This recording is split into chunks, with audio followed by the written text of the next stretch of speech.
Well, your father should be here any minute. I thought the association usually had its meetings on Saturday. This month it's on a weeknight.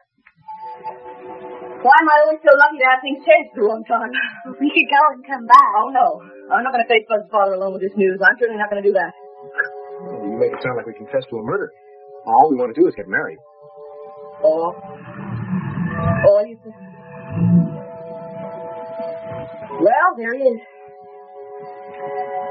You tell him, Buzz, not you, Jill. You tell him. I'll say it isn't quite definite, will you? And then if he gets angry, please will you try to control yourself and just don't argue with him.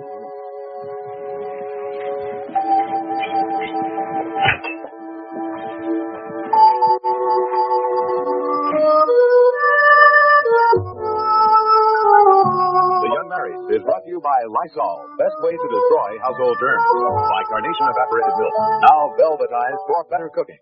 And by Rolly, Intendi Roll and new family size bottle. Well, Hank, look who came to visit us. Just sit there, Hi, Dad. How's the meeting? Meeting was fine.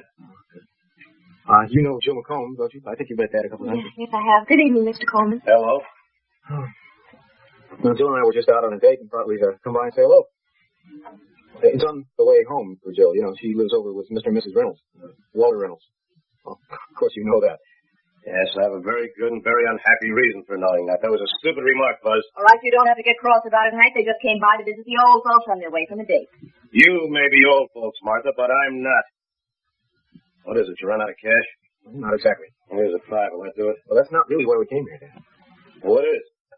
Well, we have something that we want to tell you that we think you should know. Well, look, if it's more trouble with that uncle of yours, just don't tell me any more about it. Walter isn't exactly my uncle. He's my brother-in-law. Well, whatever he is, I've had that guy up to here. Yeah, Dad. Well, this has nothing You to know do what that guy had the nerve to tell me after the arraignment? It wasn't enough that the judge saw fit to make a fool out of me with that speech of his, but then he... Yeah, please, wait just a minute. Look, will you just tell him, Buzz? Tell me what? Well, I would tell you if you give me half a chance. Okay, here's your half a chance. Now, what's the trouble? I don't know if trouble is exactly the way to describe it. Jill and I want to be married. I guess it comes as kind of a shock to you, huh? Kind of. Isn't it wonderful? When did all this happen? Well, just tonight. But they've been going together such a lot that it isn't really a surprise. There are quite a few people that she's been going out with such a lot, and it is a surprise. It's plenty of a surprise. And, Martha, I want you to keep out of this a minute. What made you decide so suddenly? Dad, we haven't actually decided. We haven't. Well, no, not about the details and everything. They're not actually sure anyway. Martha, I ask you to please keep out of this a minute. So please do. Mrs. Coleman, we have decided. We have made up our minds. I mean, I don't think that Bud came over here to ask whether we could get married or not. I think, well, in an old-fashioned way, that he kind of wanted your blessings on it. Touching. Dad, in a way, it's true. Since when did you ask my blessings for anything?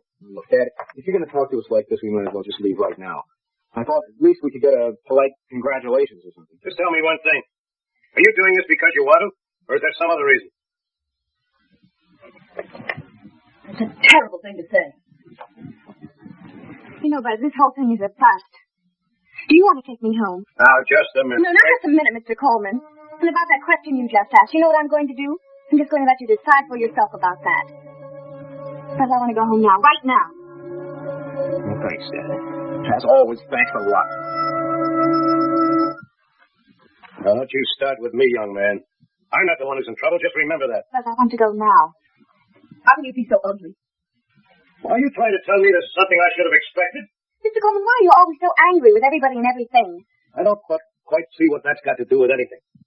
But you don't think that when my only son walks in here with a girl that I have no reason to think very much of and says to me out of the blue, Dad, I'm getting married, you don't think I have a right to be just a little curious? Curious is one thing. Insulting and bellowing is another. You see the kind of manners she learned over at that Coop Reynolds house? Now, wasn't that a splendid, darling thing to say? If I were her, I'd have slapped your face. Martha, where are you going? I'm going to get you, Jim. You come back here. I'm not going to handle every problem in this house all by myself. How do you take me home right now, Buzz, or I'm going to go by myself? And if I go by myself, you can just call this whole thing off. Wait just a minute. Mother, can you come out here, please, for a minute? Come here. We'll just take a second. Dad, I want you to apologize to Jill. You what? You heard me. I want you to apologize to her. Now, I may not have your parental approval, but you're not her father and you don't have any right to talk to her like that. Like what? You know darn well like what. Well, first, don't be silly. Your father had never apologized for anything in his life. How come all of a sudden I'm on the pen? Am I the penniless, wet behind the ears kid who walked in here with a troublemaker and says, look, Ma, here's my bride? Henry, you're a bore. You've always been a bore, and you're a bore tonight, and you're going to be a bigger bore every single day of your life. Why don't you just give it up and go? Go on.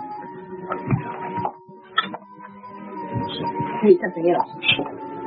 I don't like this marriage any better than you do. As a matter of fact, I had a suspicion that you could probably get to like it a little bit. Except you're so against everything.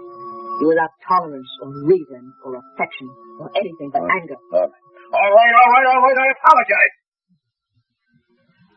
Now, isn't that what you wanted? I apologize. Oh, thank you, Mr. Coleman. Well, how many times do I have to apologize? 50, 100? I apologize. Signed Henry S. Coleman. And I accept. Signed, Joe McComb. Actually, this whole thing is really very funny when you think about it. I mean, Buzz and I walk in here with news that we think is the greatest anybody's ever heard. And, well, your father goes into convulsions, and then your mother goes into convulsions at him for going into convulsions. And I mean, why is everybody so angry with everybody? That's exactly what I was saying. Exactly. So then we agree, don't we? Well, of course we do. Listen, if she can see it, why can't you? Why is everybody mad at everybody else? Why, it's ridiculous. Buzz giving the other man Hugh Martha making speeches. I mean, it's ridiculous when the least we could do is... Look, how about a drink? Just a little something so show there's no hard feeling. You know, anybody joining? You know, we'll loosen up a little bit and maybe we can sit down and talk about this like decent, civilized human beings. You know something? I think you're the only one with any understanding around here. You drink? Oh, it's interesting. Buzz? Oh, beer. One beer. Martha? I don't understand you at all. Right. One Scotch highball. Coming up. You know, I think you're the only one around here with a sense of humor. With a sense of anything at all. Why does everybody have to be so touchy about everybody? It's absolutely ridiculous.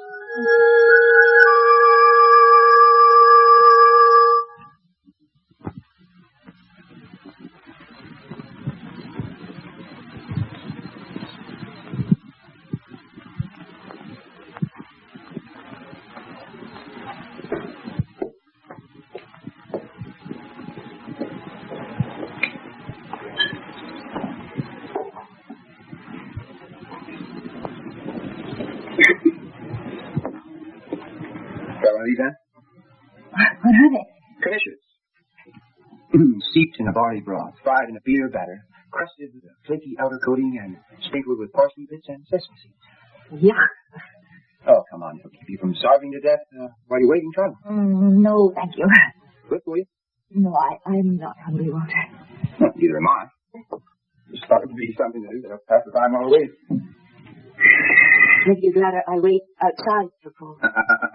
And have that divorce judge accuse me of throwing you out of your own home? Not on your life. I promised I wouldn't mention it in court. Then try to finish. Thank you. No, I'm not hungry. Suit yourself. But, mind if I do? I thought you said you weren't hungry either. What's hunger got to do with it? It's just something to do. Walter, I apologize. For what? For everything, for me. I think the shoe was on the other foot, huh? I'm the one who owes the apology. No, I mean for that awful fight we had upstairs in the bedroom. I had no right to say those things to you. If you meant them, you had the right. No, that's not so. You were saying? I was saying neither of us had that right. We had good years together. Not blood enemies. I hate violence. I hate feeling. I hate. I don't hate that.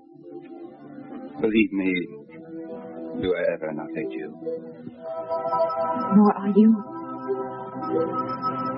You know, I was just thinking that... Never mind. What were you thinking?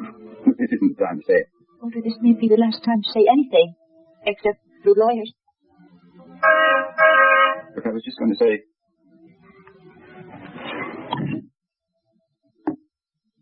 You better go after. Yes. I better. Walter, about Jill. Look, there will be a place for her here as long as she wants. Oh, thank you. That's very sweet of you. And that goes for you, too, Anna. Oh, don't. We tried. We tried very hard. We know it doesn't work, to say the least. It doesn't work. And I was just thinking that it... All right. He's pretty impatient. I guess you better go.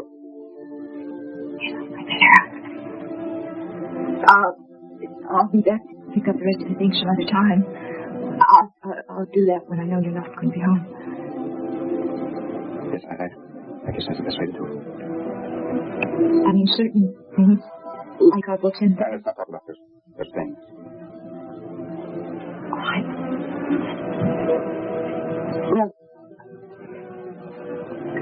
bye, Walter.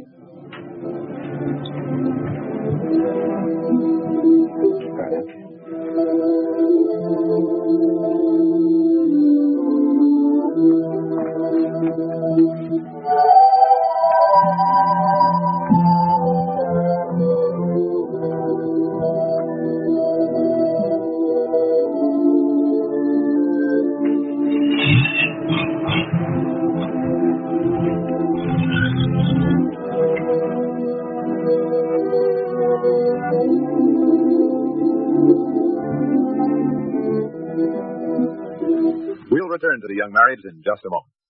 I won't have any more of this arguing. Now, Jerry simply has to go. That's all there is to it.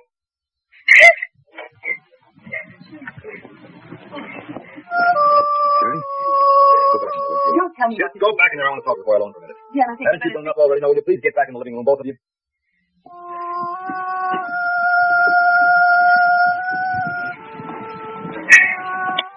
Janet? Oh, Jerry, I know it's tough. I know it's very, very tough. But what I'm trying to tell you is that the reason all this fighting is going on is because everybody loves you very much. I know it sounds awful, but you just stop and think about it for a while, you'll understand that it's because everybody likes you that much that they're willing to argue about you. You see that, don't you? I understand. Do you really? I understand that you're supposed to be my friend. Sometimes you are. What do you mean? I heard. You heard what? You don't want me here. I heard you say so. Well, Jerry, it's I don't want you here. It's just that there's no possible way you can stay here if your mother wants to take you back with her now, is there? I can't believe that. Well, you gotta believe it because it's true. Now, your mother's gonna settle down now. She really is. She said so herself. And she's not gonna have to take any of these long trips. And then she won't have to leave you alone or with strangers anymore. She says that all the time. Champ, I don't think you're being fair to her. Fair? I don't even know what fair means. Nobody's ever fair to me. It doesn't even seem fair. Oh, now, look, Jerry, you shouldn't say things like that. Damn. Yeah. You're right. He should go now. That's right. Jerry, you go home with him now. Gee, you don't want me here either? No, it isn't that. I have to talk to Dr. Garrett. What's there to talk about, Sue? It's all settled. For now. Jerry, please, you go home with her. Okay, Jerry. Come on.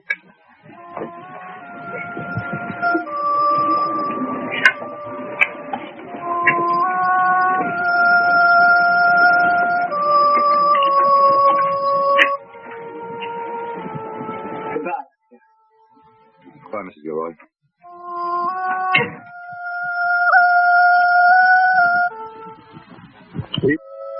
Sue, forgive me. I'm really terribly sorry. But I only did what I thought I had to do. Of course. So I feel how close you've come to feel toward that kid. Do you? Of course I do. I'm very fond of myself. Do you believe that, don't you, Sue? Yes. Honey, if I raised my voice, if I seemed hard or harsh, it's only because I love you. I guess that sounds ridiculous, but I just couldn't stand to see you tearing yourself apart like this. I just had to put an end to it somehow, and I did it the only way I knew how. Well, there's another way, Dan. What do you mean? There's another way, and I'm going to take it. Oh, come on now, Sue. Please, you can't tell a woman you're going to take her child away from her because you think she's a lousy mother. You just can't do that. No, you can't. Not normally. What do you mean, not normally? Well, of course you won't. I mean, under normal circumstances. Sue, you know something? You're dead tired. You know that? Under normal circumstances, these are not normal. Look, I don't want to talk about this anymore. No, the time has come What time? to talk about it. So that's all we've been talking about for months now. And I don't think it does you any good to tear yourself apart like this. No, I don't mean that. You know, you're not making much sense. Now, look, let's go to bed. It's very late and you're exhausted. Now, will you please listen to me? We've had enough of this Jerry Cow problem for one day forever, as a matter of fact. No. Please, Sue, it's bedtime. Dan, really, I have to tell you. I really have to tell you. But can it wait? No, it can't wait. It's waited too long already. Well, what is it? Is it about Jerry? Yes. Well, then I don't want to hear it. Dan, please, this time. I'm serious. I've never been so serious in my entire life. Come on. I have to tell you. I have to Listen, talk no, to you. I don't pay attention to any of my patients when they become delirious. Now, don't, please. I couldn't be more serious. Or more worn out, or more overwrought, or closer to nervous and physical and emotional collapse. Now, will you please listen to me as your doctor and as your Lord and Master? Now, come on, I order you. Let's go to bed. Come on. Come on. You won't listen to me? Not tonight, no. Tomorrow morning? Maybe. Come on, we'll see what a good night's sleep does for us, huh? Dan, listen to me. A long time ago. In fact, to be quite accurate about Now, it. Susan, please, I told you. I don't want to hear any more about it. No, please, darling. It's bedtime for you, young lady. Come on, no more talk tonight, darling. Not a single word, you hear? Not a single word. Now, let's just go to bed and relax. Come on.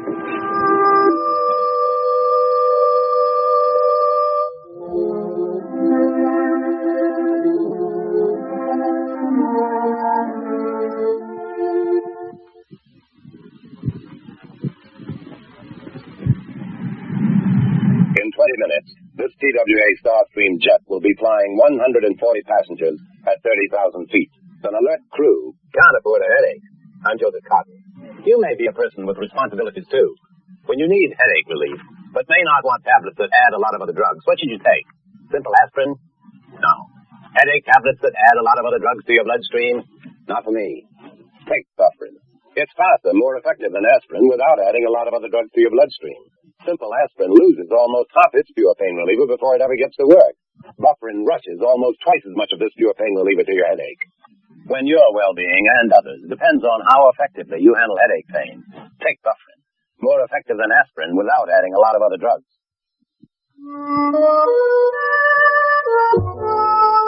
The Young Married is brought to you by Buffrin, faster, more effective than aspirin. By DuPont Teflon for non-stick cookware, and by the chili made with good Armor beef, Armor Star Chili.